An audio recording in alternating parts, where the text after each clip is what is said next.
See that. Hi, everybody, and welcome to another Kalicube Tuesdays. Tom surprises us yet again. And I think if he didn't do that, we probably never would start the episode because we were just having a chat. And Anton at some point just thinks we've got to get this started, or Jason and Stacey will just keep talking to each other behind the scenes. Welcome, Stacey. Absolutely delighted to have you. I'm thrilled to be in your studio. Thank you for inviting me in. Brilliant. A quick hello and we're good to go. Welcome to the show, Stacey Hall. I love it. Yay. Yeah.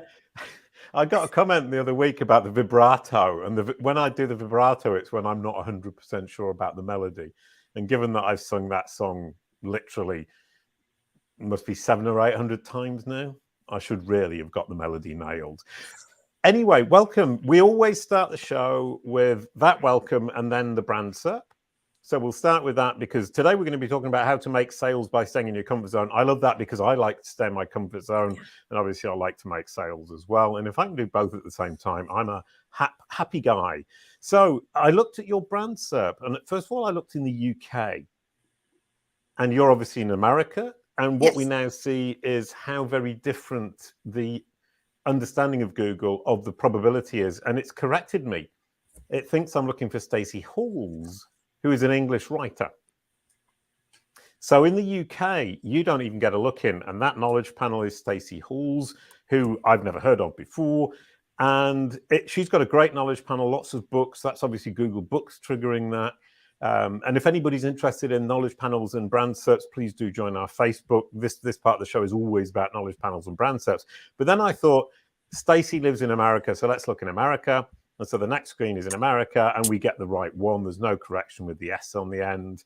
And that's a lovely, lovely knowledge panel with multiple books. You could potentially claim it.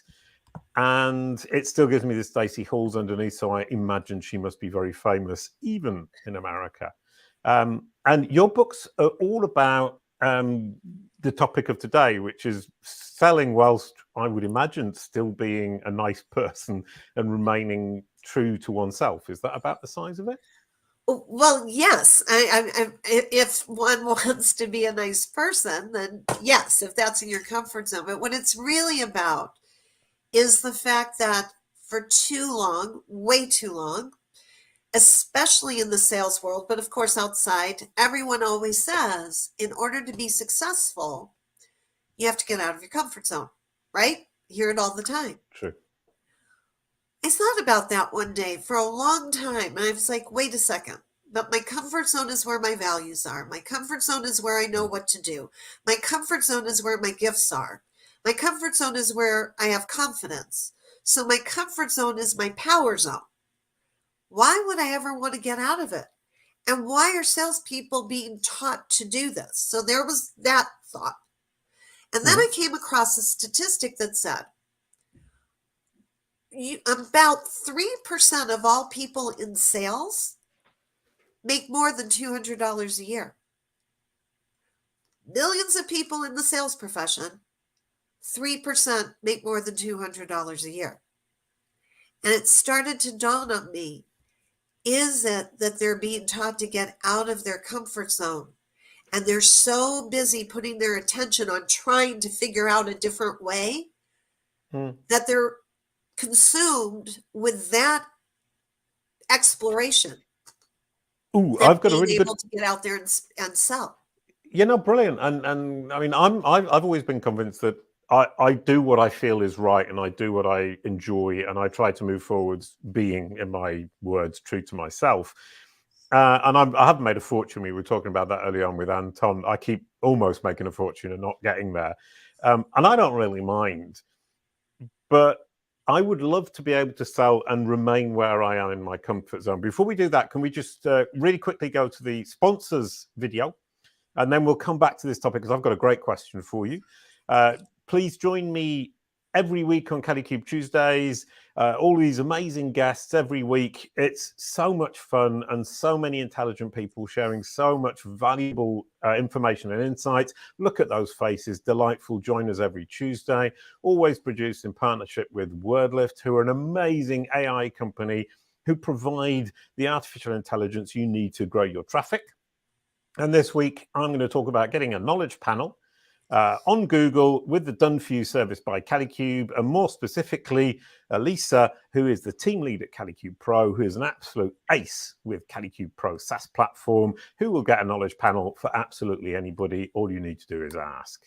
So that was our little commercial break. And as you saw, that's staying in my comfort zone because I'm talking about WordLift, who I love, Kalicube that I love, and Elisa, for whom I have a great deal of respect.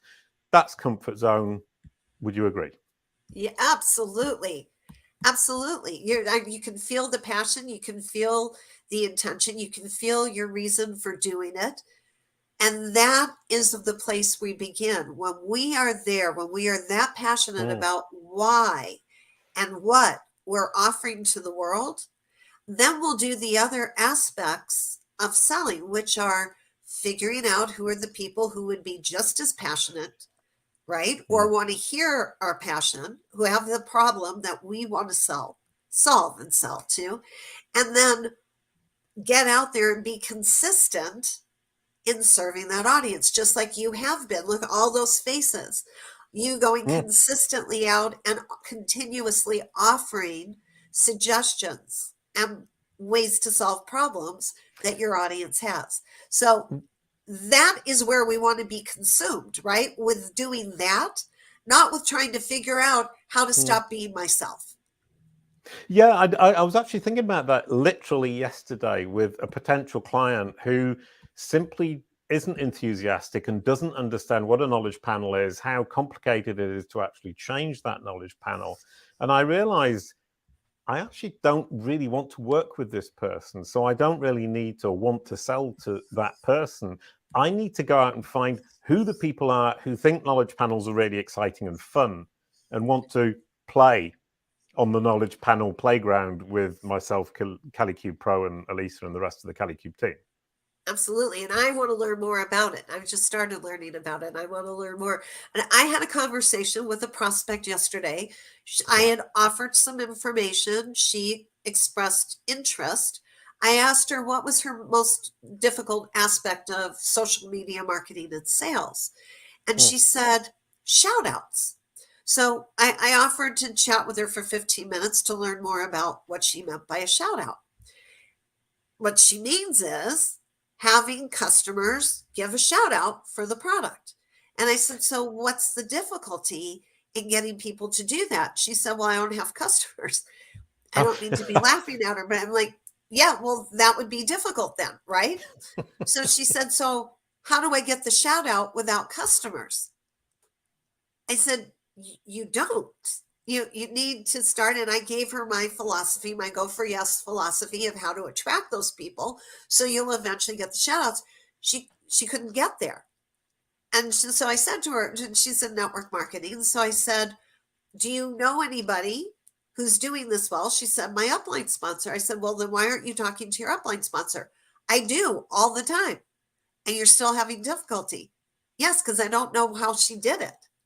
She did it by serving an audience, attracting people who then want to give shout outs.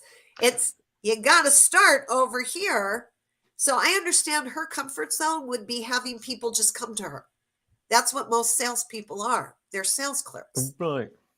But wouldn't all of our comfort zones be having people come to us? Because then you just sit back and wait for everything to happen. But that simply isn't how life functions. Which is why I don't want anybody to think that this book is about sitting on the couch in your sweatpants all the time, waiting for the phone to ring. Right. There it is. It's not about that. It is about finding the way that's comfortable for you if you want to be in sales, to find your ideal audience, how to have the conversations with them that are satisfying to you, not learning a script. I say ditch the script. Figure out conversations that would be comfortable for you to have, and a comfortable story to share with your audience about why you sell what you sell. And in the book, I give a process for doing all of that. Yeah, no, sorry, I said ooh because the idea of a story, it's Katrina in the team who's been telling me for the last few months, I need to tell my story about why I started in brand SERPs and knowledge panels, and it's all to do with the cartoon blue dog.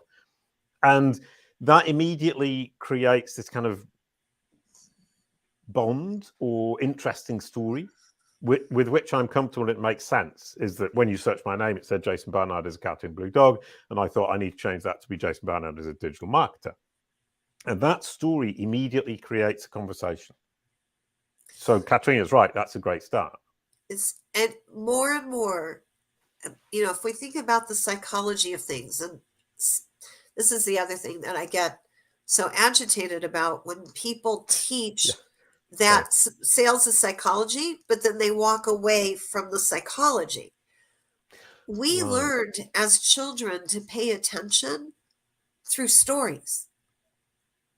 We love story time. We grow up loving stories. It was just Halloween yesterday, right? What do people love? Telling scary stories. Books, people predicted that books would go away, and yet books are proliferating more than they ever have because people love to hear stories. And so when we tell a story, we're not preaching. And that's the difference that I believe so many salespeople salespeople preach and teach instead of opening up their heart and sharing the why they do what they do. Why are they passionate about this service or this product? Yeah, go. Right. Please. Yeah, no. And kind of from my perspective, I keep thinking, how can I change my approach to sell more? And in fact, selling more by changing my approach isn't going to make me feel comfortable. And having a story, and because I'm passionate about the story itself and the Kalicube process platform and the information I can share in the book and the courses that I'm writing, makes sense. But right now, I'm struggling with the same problem your client from yesterday was having, is I don't have the clients to get the shout outs yet. Well, let's fix that. Brilliant. Okay. Wonderful. And very quickly, because folks are probably saying, well, she hasn't told her story. I told a story. Just very quickly, I grew up with a father who was in sales all his life.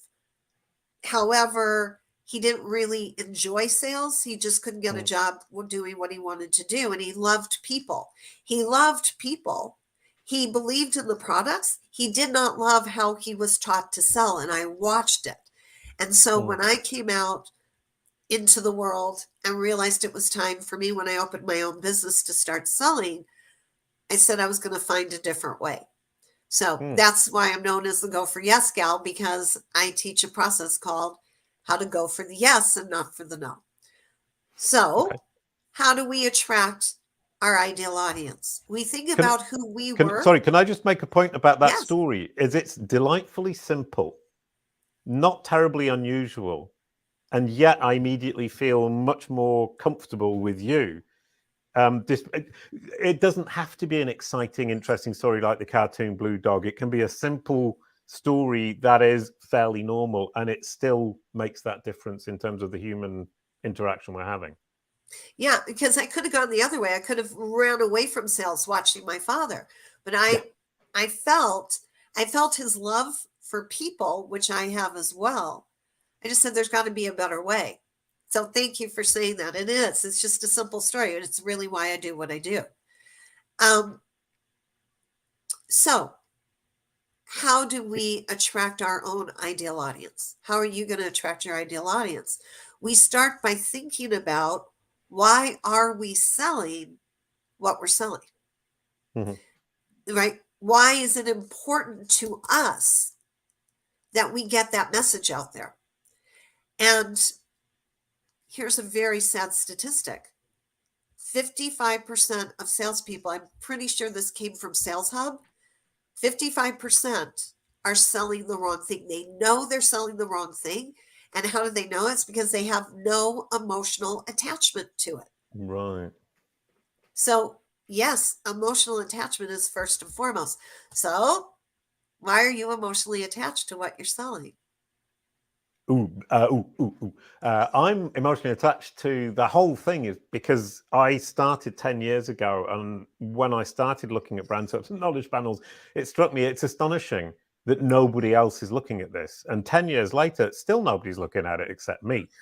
And what I love about it is it's totally new territory. It's a new frontier. And yet it's so obvious and so old. It should have been started 25 years ago when the internet started. What does your audience see when they Google your brand name or your personal name? And 25 years later, I'm astonished that this really obvious point hasn't been covered more. I love your story. I'm sure every now people are like, oh,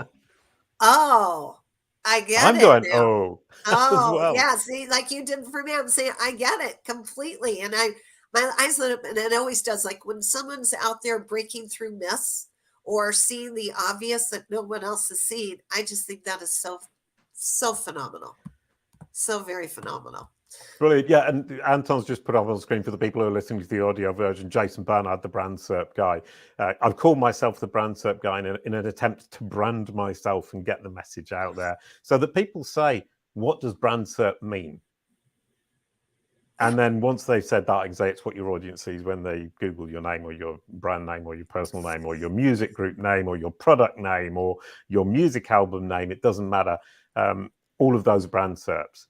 And it matters what your audience sees when they Google that. I keep talking about my stuff. Let's get back to yours. No, I'm loving that you are, because you're providing the examples to the theory that I'm talking about, which I love. And I do want to connect with you on that, because I know when you surf Stacey Hall, you can get 1,000, if not more, Stacey Halls. And I want to be the first one that they get. Yeah, and that's a huge problem with people, because many people share the same name, and especially when you've got a relatively popular name like yours, that becomes a problem. And the other thing is Google thinks it knows better, and it hears or it sees Stacey Hall and it says, well, actually you meant Stacey Halls. Yes, and that happens all the time. And yes, absolutely. Anyways, I love that we are demonstrating what I talk about in the book. Yeah, and you talk about alignment, belief, and consistency. Now, I talk about consistency a great deal. I don't know what you mean by alignment and belief. I think I know what you mean by consistency, but if you can explain them, you'll probably prove to me that I'm wrong, that I didn't know what you meant. No, I think you're absolutely right. You're absolutely right. So I call it the alignment marketing formula, or the new ABCs of sales, right? So instead of always be closing, we think alignment, belief, consistency. So let's start with the consistency and work our way back. Consistency means consistent action that leads to sales, satisfaction, and success. Most people have problems with consistency. Yes. And in the book, I shout out to Jim Packard and George Campbell, who wrote the Consistency Chain book, because they give lots of wonderful ways to keep ourselves motivated to be consistent. I say, in order to be consistent and do the things that they talk about, you have to believe in what you're selling. Ooh. The belief then leads to the consistency. And not just belief in what you're selling, but belief that you deserve to be selling that you're worthy to be selling it, that you're worthy of making sales, so that you'll go do the things that lead to sales, satisfaction, and success. But belief is one of the hardest experiences to have for most people. Just a really quick question there. You said, I have to believe that I'm worthy of selling this service or product. Shouldn't I be worried about whether the service or product is worthy of being sold? Well, that's the first, believing in the product or service. Okay. And once you've got that, if you've got belief in that, which most people will say, well, 55% don't, but the people that are my clients, usually when they come to me, they already believe in what they're selling. They don't believe in their self. They don't believe they're worthy to make a sale. So where does that begin? Yep, don't know. Okay, alignment. And that's what I'm saying. Aligning yourself with your story. Why do you want to sell this product or service? What's your personal story? What do you want to say about it is also part of that personal story. Who do you want to share it with? Like yesterday, you said you had this conversation. Yesterday, I had a conversation. Those are people I didn't even tell her. I didn't even say when she told me she was stuck on getting shout outs. I said, that's not the process I teach. That's not the strategy I teach. I encourage you to go back to your upline sponsor. Didn't even share. Right. And she never asked. So I know she wasn't the perfect, but I was of service. I was there. I offered, but it was clear she didn't want it. So I wasn't going to waste her time or mine. you got clear you didn't want this person as your prospect anymore either. Yeah, and but I find it very difficult just to say, well, actually, no, let's just forget it. And I tend to kind of think I should go through to the end and give them the opportunity. And then when they say, well, actually, I don't want to work with you, which was what happened, I felt terribly hurt. Yeah, And because a bit you laid it upset. all out. You Yeah, laid it all out. that's a good point. I spent yesterday afternoon sulking. Oh, no. Okay, here's Stacey's scale of sales. I'm going to share with you. This is Stacey's scale of sales because, listen, there's more people than there's time to talk to them. That was when I made the decision. And this alignment, so finishing the alignment, that's it. Right. Because I'm aligned with myself and my product and my service and my audience, when I'm talking to somebody and I'm not getting that connection like I am with you here, it's like, let's bring this to an end. So the way I do it, to give them the option to be kind, as we started the call here today. Yeah, good point. I ask them on a scale of 1 to 10, with 10 being you really must hear my approach to things. And 1 is, Stacey, you can go ahead, but I'm really just being nice to you. Where are you on the scale? And if someone tells me they're an 8 or less, that's when I say, it's been wonderful talking with you. I hear it's not a priority for you, and I don't want to take any more of your time. That's how I say it. And if they say to me, well, you're not, I'm like, no, because I don't want to convince you of something you're not interested in. I'd rather have them think of me as somebody who's not pushy, who knows who their audience is, than to walk away and feel like I wasted their time. And I will just tell you this, if they're a 9, I already know they're a 10. They just don't want to appear too eager. But a 9 or a 10, that's my audience. Right. Anton keeps putting up 10 in the bottom of the screen for people who are listening. But yeah, I really like the idea of a 9 is actually a 10 who just doesn't want to seem too keen. That's a delightful quote that we need to quote you on. And a 10 is somebody who you really want to work with, or who really wants to work with you. And letting them down easily isn't necessarily saying we don't get on. It's saying this isn't currently something you're particularly interested in, and there is no real point in us wasting each other's time. And now I realize I wrote this big long email. I wasted this person's time because he read an email and he obviously wasn't interested in hearing, or it wasn't part of what he wanted to hear. So I wasted his time and wasted my time writing it, which is completely foolish. I know your heart, everybody would say, no, you didn't, because you were being of service and your heart was there. And I say the same thing. I'm saying for you, you don't have to do that in the future. The time that you spent there could have been another person that you could have met. Yeah. Oh, no. Yeah. Yeah. So I said, oh, no, but I actually meant, oh, yes. Yeah. That's it. So here's a quick story. I wrote a post in a group on Facebook with hundreds of thousands of business owners in it. And I said, do you believe you have to follow up? That's all I said. It's the do you believe you have to follow up? I got thousands of comments on that post. Every one of them was, absolutely you do. Of course you do. That's what it means to be in sales. That's what it means to care about somebody. Yes, I do. So this one particular person, her response was not very nice. I'll just say that. It was really ugly for no reason. So I wrote her back and I said, I hear you're very passionate about following up. Can you tell me why? And she said, because I got a sale and I wouldn't have gotten that sale if I hadn't followed up. I don't want to exaggerate, but I'm pretty sure she said 16 times. And I started laughing. She didn't know because it was just a comment on Facebook. And I thought to myself, 16 times before the person placed the sale. And I said, has this person ordered from you since? No, but if I hadn't done those 16 times, I wouldn't have gotten that one order. Are you kidding me? That was a pity purchase. I don't want pity purchases. I want long-standing, qualified, happy clients.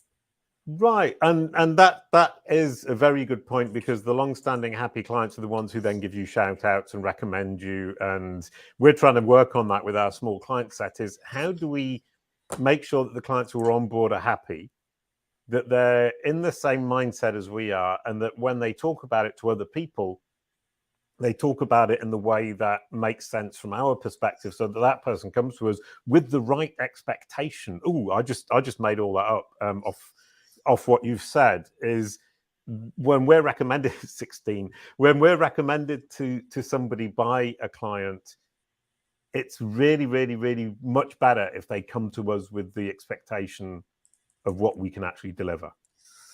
That's exactly right. And Ooh, sorry, I what? went, ooh, I'm learning. I'm delighted. No, I didn't mean it like that. Like, oh yeah, yes, exactly. What you're saying is brilliant. And when we have a way to offer people information before we offer the product, that is the way we get to sort whether somebody's going to be somebody we want to show the product to. So please, I'm not going to use the book. This is not anything I sell. It's something I bought, but I'll just say, if I put the product before the information, somebody can simply, even if they're interested in the product does this, there's the product. They can go Google it. There's nothing stopping them from going to buy it or checking around their friends. Anyone else sell this? Now, if you're selling big ticket items, I get it. But you may still, like if they don't like your approach, but they were interested in the product, they could Google who else sells the product. Yeah. Right? So if we offer information, so let's say we're selling copiers, high-end copiers. Right. You might say that, and I'm giving that because my father did.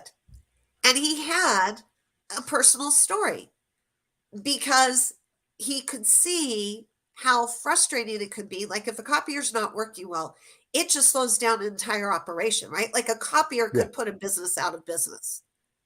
Really? Like waiting for it, if it shuts down, whatever. There's another great quote. A copier could shut down a company business. out of business. Brilliant. I just remember the times when I was working at companies and had to go copy a whole bunch of stuff. Yeah. It can shut a business down for a day while you're waiting for the tech to come and figure out where that piece of paper is stuck. So he saw it many times and he was able to tell these stories. And so he really believed in the new machine that cut down on that time and how much more money a company could make.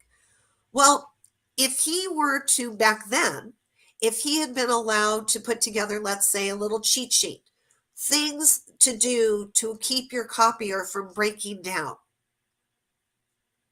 and gave that out to people, I'm sure every office manager would love to have that and would probably have copied it and distributed it, right, pun intended, to everybody in the office that uses the copier machines.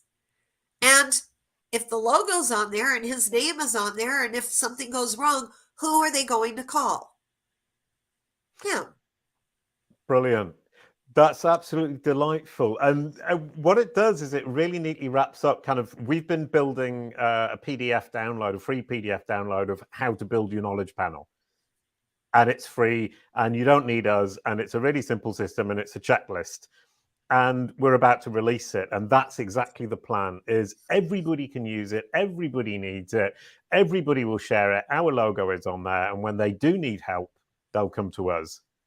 And you've just made me so confident that we've made the right decision. Katrina has almost finished that with Mary Ann. We're going to release it really soon. They've done an amazing job. It's really, really, really useful in terms of content, but also they've made it look brilliant along with Veronique, who did the design. I'm really, really enthusiastic all of a sudden. I better be on the list to get that. You're definitely on the list. Okay. That was really brilliant. And you've reassured me that we're doing the right thing in the right way with the right people, moving in the right direction at Kalicube. And that's part of what Kalicube Tuesdays is about, is me talking to people who know this stuff that I don't know and can help me move Kalicube forwards and help hopefully the audience move their businesses forwards or their online businesses forwards. That was absolutely brilliant, Stacey. I'm so glad you got through the Anton, Maria and Joanne filter for Kalicube Tuesdays. Thank you everyone for watching. That was amazing. We're now going to introduce next week with Passing the Baton. We've got Shane Hodge, who is absolutely amazing. Make your website a booking and buying machine, which sounds terribly exciting. Let's hope it's not a booking and buying copy machine. I'm really, really keen to talk to him because the small, short chat we had, he was full of life and full of super information. Please, could you pass the baton, Stacey? I would love to. Shane is the CEO and founder of the Camel Company, and they create customer attraction solutions and programs. And I'm going to encourage everyone to seek him out on LinkedIn between now and the show next week, because his approach to websites is phenomenally in line with my concept of selling from your comfort zone.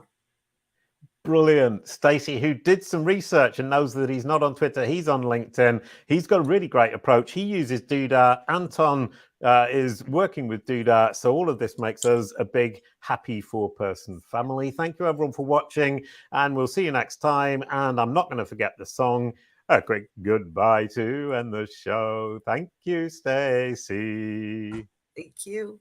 Thank you so much. That was Kalicube. It's all about your brand, SERP.